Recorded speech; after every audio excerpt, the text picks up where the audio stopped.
One of my favorite Jordan 1s that no one really talks about, you can definitely get it under retail, are the Jordan 1 Pollens. I just really like the black base and the color blocking of the shoe. I also like how it's Wu-Tang colors. Just look at it, it's beautiful. And one of the more popular Jordan 1s from 2022 were the Jordan 1 Taxis.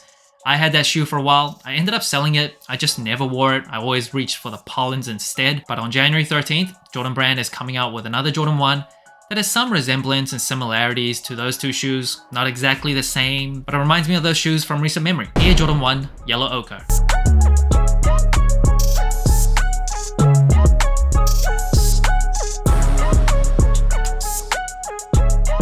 Now, the shoe is dropping on January 13th for $180. I believe it was supposed to drop later in the month, but it got pushed up. So January 13th, if you're into this shoe, definitely keep an eye out. And originally, when the Jordan 1 first released in 1984, it came out with a price of $65.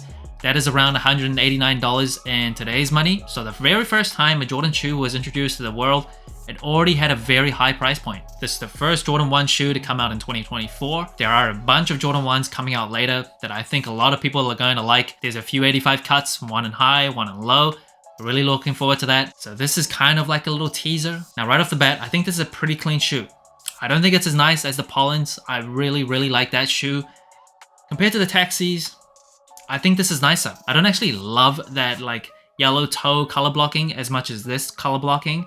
I much prefer this one. And the base layer of this shoe, it is sail, and it might look white on images. It looks white in this video probably, but it's officially sail. It says that on the box as well.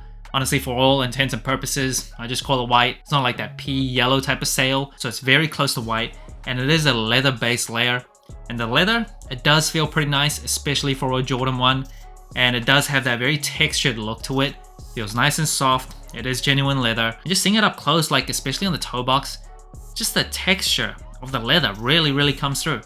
And the overlays, it is that yellow ochre nubuck, and the nubuck is super smooth, super smooth. I think it feels very nice to the touch. Moving on to the tongue, it is a standard nylon tongue that you see on most Jordan 1s. At the top, Nike Air branding, and then of course on the collar of the tongue, you see that Wings logo, that very classic, timeless, legendary Wings logo that is debossed into the shoe. And the Jordan 1 does come with a rubber cup sole with a Nike Air unit on the heel. It is sail, but at least it's not like that super yellow vanilla type of sail. Definitely not white, which I would have preferred, but it is what it is. And of course, one of the most iconic outsoles in the world, it is a rubber outsole in that same yellow ochre color.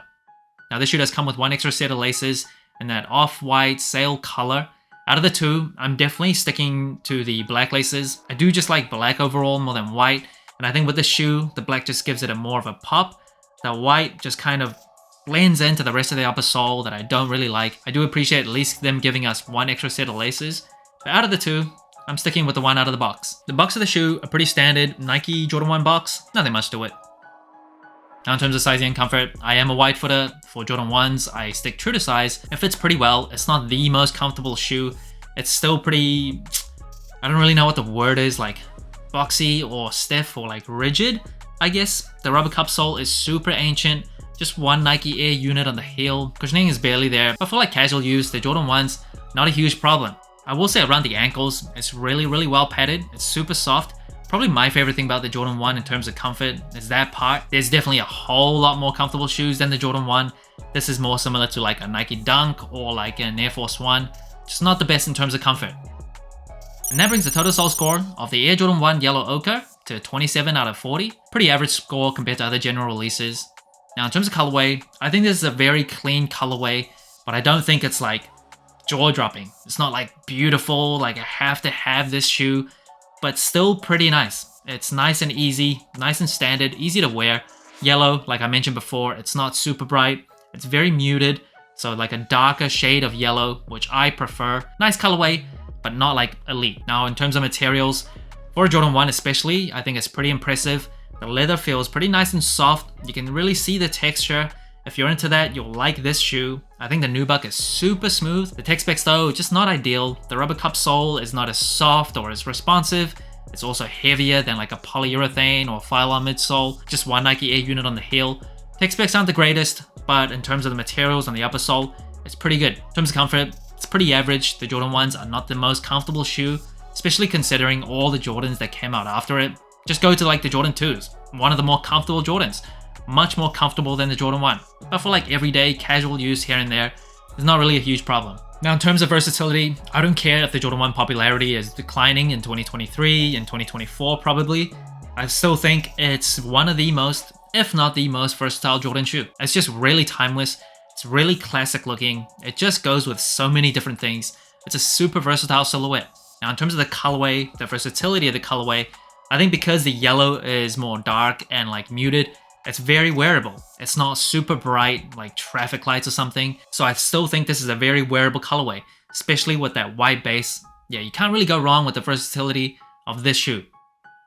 Regardless of popularity, hype, and all that nonsense, Jordan 1's like one of those safe shoes. Like if you have a predominantly white base layer or like close to white base layer, sprinkle any other color with it, it's hard to like call it ugly. Even though it's not great, it's still nice. It's just hard to look at a Jordan 1 and go, ugh, what is that person wearing? That's so weird.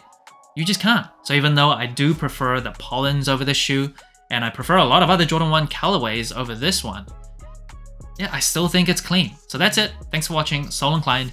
Let me know what you think of the Air Jordan 1 Yellow Ochre. Like, subscribe, comment, all the good stuff. And remember, tomorrow may never come, so wear your shoes.